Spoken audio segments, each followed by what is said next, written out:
Bienvenidos a un nuevo vídeo donde seguramente te interese si no sabes si realmente en el hockey hay que estirar, cuándo estirar, hay gente que dice que sí, hay gente que dice que no.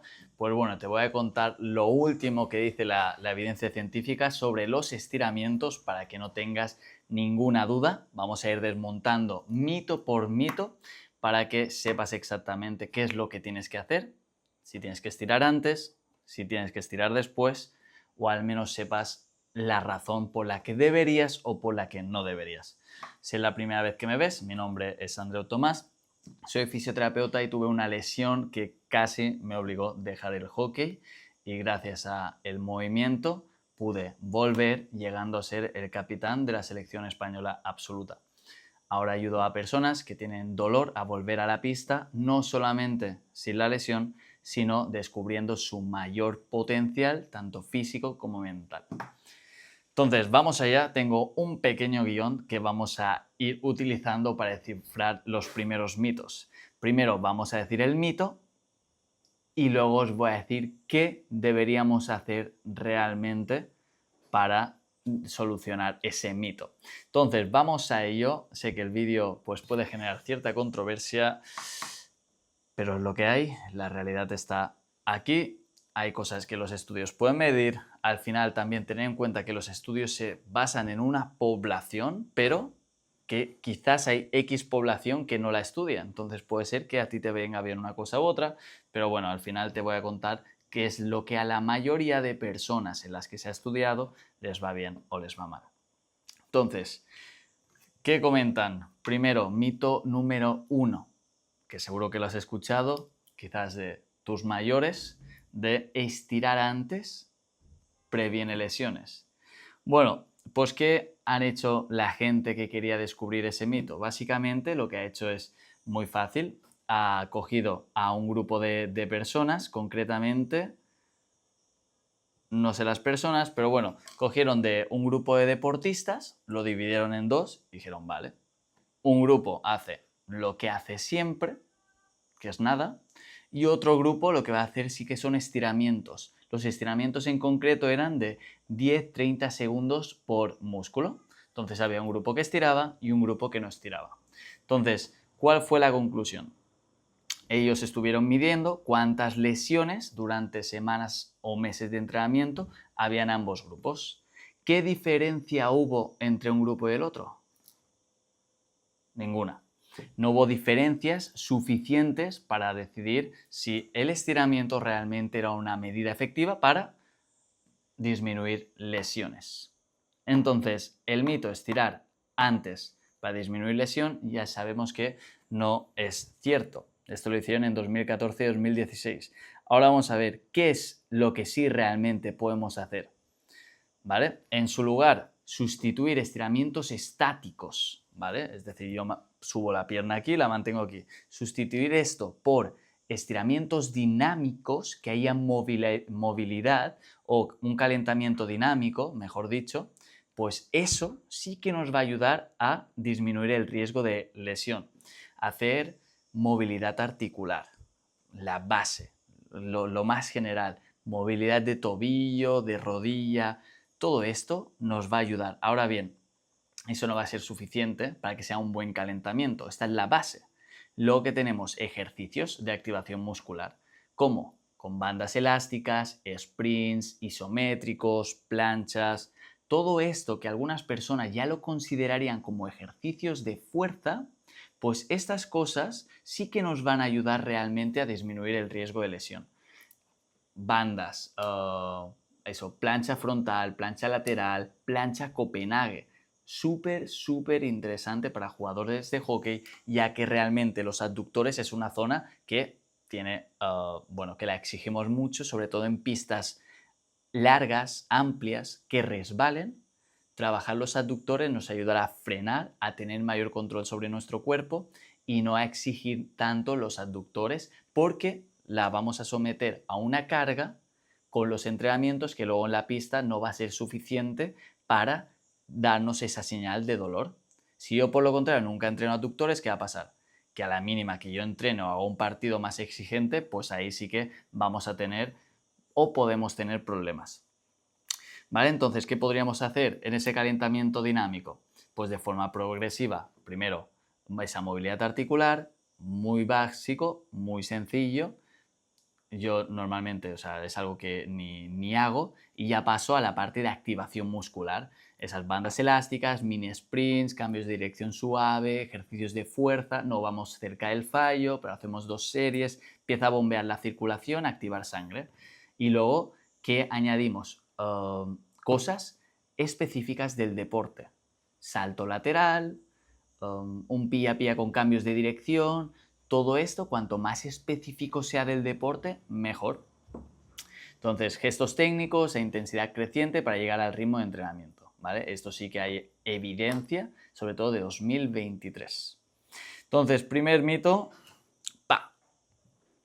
Vamos al segundo, ¿vale? Sería lo mismo, estirar antes es necesario para tener mejor rendimiento. Al principio estábamos hablando de estirar antes, nos va a servir para disminuir el riesgo de lesión. Pero ¿y si yo quiero mejorar en hockey? ¿Tengo que estirar o no tengo que estirar? ¿Vale? Muy buena pregunta. Pues vamos a responderla. La respuesta es que no. Si tú realmente quieres mejorar en hockey o jugar mejor, tienes un partido, un entreno y lo que quieres es el máximo rendimiento, estirar está comprobado que lo que va a hacer es disminuir hasta un 5% tu rendimiento. Entonces, no solo no hay estudios que indiquen que vas a prevenir lesiones, sino que además, si estiras, sobre todo estiramientos pasivos de más de 60 segundos, disminuye tu rendimiento.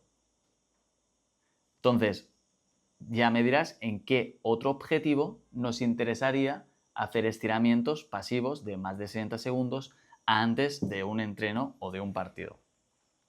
Entonces, básicamente lo que hicieron en este estudio es medir la fuerza, la potencia y la velocidad en un grupo de sujetos que hacían estos estiramientos de más de 60 segundos y luego otros que no lo hacían. ¿Qué vieron? Un 5% de disminución en fuerza, un 2% en velocidad y un 1% de fuerza un 5%, de potencia un 2% y en velocidad un 1%. Es decir, si nuestro objetivo es mejorar el rendimiento y que siempre sea necesario estirar, la respuesta es que no, como vemos ahora mismo. ¿Qué podemos hacer en su lugar? Lo mismo que hemos comentado. Dinámico, calentamiento, movilidad, movilidad articular, fuerza que no esté cerca del fallo, sino series que podamos hacer controladas. Todo esto sí que va a aumentar ese rendimiento. Balanceos, skipping, desplazamientos multidireccionales, cosas que realmente tengan un sentido dentro del hockey y que, sobre todo, también dentro de la evidencia. Ahora bien, todo esto, esto evita la pérdida aguda de fuerza y de potencia. Súper interesante. Vale, otro mito, vamos por el tercero. Estirar después nos va a ayudar a evitar las agujetas. Yo sé que después de este vídeo va a haber entrenadores que se echen las manos en la cabeza y van a decir, pero este tío ahora, todo lo que llevo predicando, ahora vamos con el mito. Estirar después evita las agujetas. ¿Qué hicieron? Evidentemente, hicieron lo mismo. Cogieron a un grupo, muy fácil, varios participantes, todos hacían el mismo entreno y unos estiraban, otros no. Se midió el dolor, se les preguntó, oye, ¿qué agujetas tienes o cuál es tu dolor las próximas 72 horas? Usando escalas, ¿vale? En una puntuación del 1 al 100 tenían que indicar cuántas eran sus agujetas. Entonces, ¿qué hicieron? Un grupo no hacía nada, otro grupo estaba estirando. Vale, pues en una escala del 1 al 100 de dolor, de rigidez, de tensión, etc., el grupo que había estirado tenía un 4 puntos sobre 100. ¿Qué quiere decir esto? Muy poco, o sea, apenas nada de diferencia respecto al grupo que no hizo absolutamente nada. ¿Te recomiendo yo no hacer absolutamente nada después de entrenar? Para nada, para nada. Porque esto lo puedes aprovechar para decir, ostras, pues yo no voy a hacer esos estiramientos o para hacer algo que sea más eficiente. ¿Qué es más eficiente? Pues vamos a la evidencia. ¿Qué nos dice? Primero de todo, es la gestión de carga. ¿Por qué tenemos agujetas? Porque no hemos controlado bien las cargas. Hemos pasado de hacer algo que lo hacíamos de forma cómoda a hacer algo que de repente nos aumenta mucho más la intensidad, ejercicios de los que no estamos familiarizados, etc. De ahí aparecen las agujetas. Entonces, si yo voy aplicando cargas de forma progresiva, imagínate en un gimnasio, hago 10 kilos, 12 y medio, 15, 17, 20, es muy complicado que yo vaya a tener agujetas. Sin embargo, si en lugar de hacer eso paso directamente de 10 a 20, es mucho más probable que pase. ¿Cuál es el problema de las agujetas? Sobre todo que yo con agujetas no quiero entrenar. Me da mucha más pereza, tengo el cuerpo hecho polvo, mucha más rigidez y voy a intentar evitarlo. Ese es el problema, que las agujetas, primero, es una sensación desagradable y luego nos puede limitar en futuros entrenamientos. Entonces, lo primero de todo que vamos a hacer es intentar evitarlas, que la carga de entrenamiento sea progresiva. Sobre todo ahora, en pretemporada, lo que pecamos muchos algunos entrenadores es de, desde el principio, exigir el 100% a la gente. De ahí, lo único que vas a conseguir es que se genere lesiones, que se genere pues malas progresiones y que la gente o vaya llena de agujetas o, peor, que se lesione y ya empieces con un jugador menos en la pista. Entonces, controlar esas agujetas, controlar esa carga, va a ser súper importante para que tú también te veas bien, te notes mejor y cada vez tengas más ganas de ir a entrenar. Porque con agujetas no va a entrenar con ganas ni Peter. Entonces, gestión de la carga. No aumentar el volumen y la intensidad de golpe de forma progresiva. ¿Qué podemos hacer también para evitarlas? El ejercicio aeróbico suave post-sesión. Eso es lo que siempre comento de si, por ejemplo, hemos tenido un entreno muy exigente, lo que hacemos en la selección, por ejemplo, es subir las piernas arriba después de un partido, sobre todo en competición, subimos las piernas arriba y eso disminuye el flujo sanguíneo de las piernas y se recupera antes o la sensación de pesadez es menor. Pero lo que también va muy bien es patinar. Después de un entreno dais un par de vueltas por la pista tranquilamente o bici estática a un ritmo suave. Todo lo que sea bombeo, todo lo que sea movimiento hará que esas células, esas fibras musculares que están más sensibles, cada vez lo sean menos y tú puedes hacer ciertos gestos con menor dolor y con menor sensación de rigidez, tensión, etc. Entonces, hacer ejercicio aeróbico suave, caminar, pasos, etc., pues seguramente te ayude mucho más que el hecho de hacer estiramientos. Y yo esto lo he probado. Yo mismo he estado haciendo estiramientos post ejercicio. Y es que me va, o sea, yo antes lo creía, lo hacía, y es como, es una carga más, es una tensión, estoy poniendo el músculo en tensión. Entonces imagínate, yo he hecho un entreno que ya de por sí no he cumplido en el primer punto y he metido muchísimo más carga. Y luego, con esa carga encima, me pongo a estirar. Yo es que al día siguiente tengo unas agujetas que no he tenido en mi vida. Entonces, eso también depende un poco de cada uno. Es decir, si a ti estirar después del entreno te va bien, está perfecto hacerlo. Sigue haciéndolo. Pero que sepas que quizás el efecto de agradable y de sentirte bien después va a ser más por el nivel de placebo que por los efectos que haya en las agujetas, como hemos visto en este estudio. Entonces, ¿qué haríamos? Primero de todo, disminuiríamos la carga, que no haya ese cambio tan brusco entre un entreno y otro, o en el gimnasio, o tú mismo en casa con los ejercicios, que sea de forma progresiva. Y luego, por otro lado, lo que hemos dicho, ejercicios aeróbicos suaves, caminar, bici estática, etc. Hay otra cosa que es que tenemos que tener en cuenta que cuando se produce la recuperación de nuestro cuerpo, no es después del entrenamiento, es en el sueño. Sobre todo en las fases profundas del sueño es cuando nuestro cuerpo se regenera y nuestra cabeza también.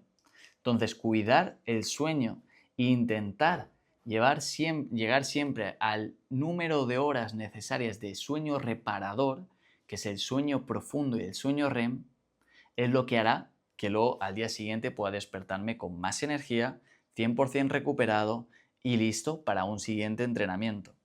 Entonces, cuidar el sueño, cuidar la luz azul que vemos, o cuidar las pantallas antes de ir a dormir, o no cenar justo antes de irme a dormir, todo esto nos va a ayudar con las agujetas, porque es el proceso donde esa destrucción muscular que hemos hecho, destrucción de fibras, pues se vuelve a regenerar y se adapta teniendo un cuerpo y un músculo más fuerte y más resistente.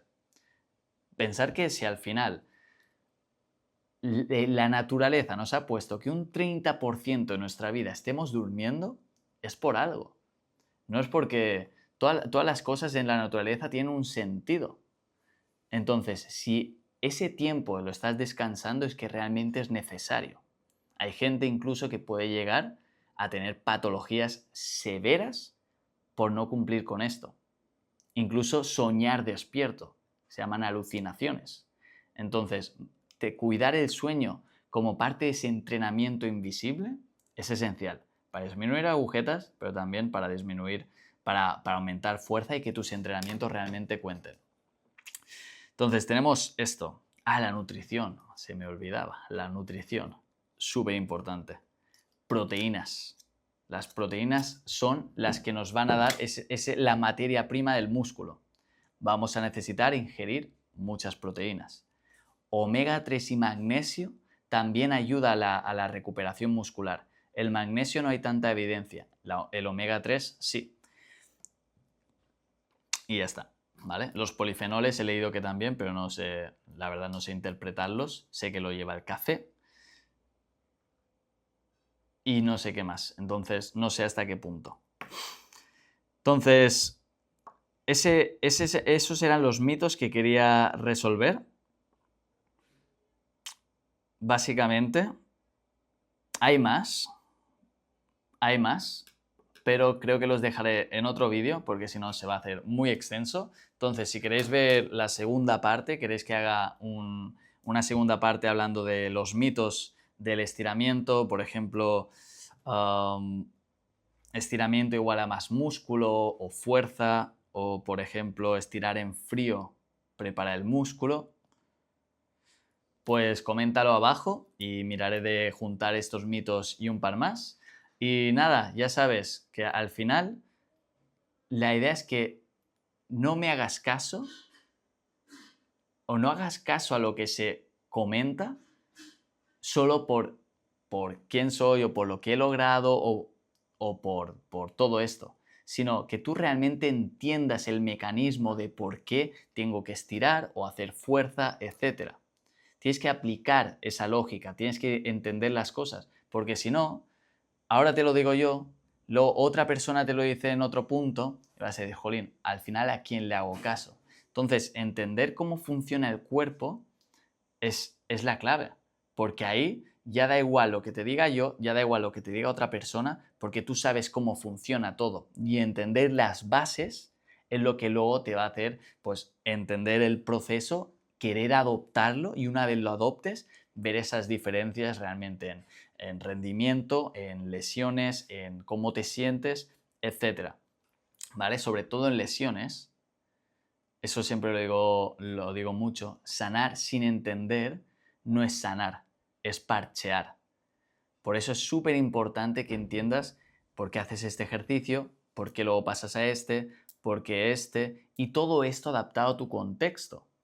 Por eso cuando a veces me preguntan, ¿me pasas una rutina o algo así? Es que, ¿cuál es tu contexto? ¿Te has lesionado antes? ¿Quieres jugar en élite? ¿Quieres llegar a la selección? Cuando tienes movilidad de tobillo, de cadera, te falta esto, te falta lo otro. Entonces, cada programación tiene que ser 100% adaptada a ti. Entonces, entender las bases es lo que te va a ayudar y experimentando es lo que te va a dar la seguridad de voy por el buen camino y sobre todo me siento bien y me siento mejor a la hora de ir aplicándolo.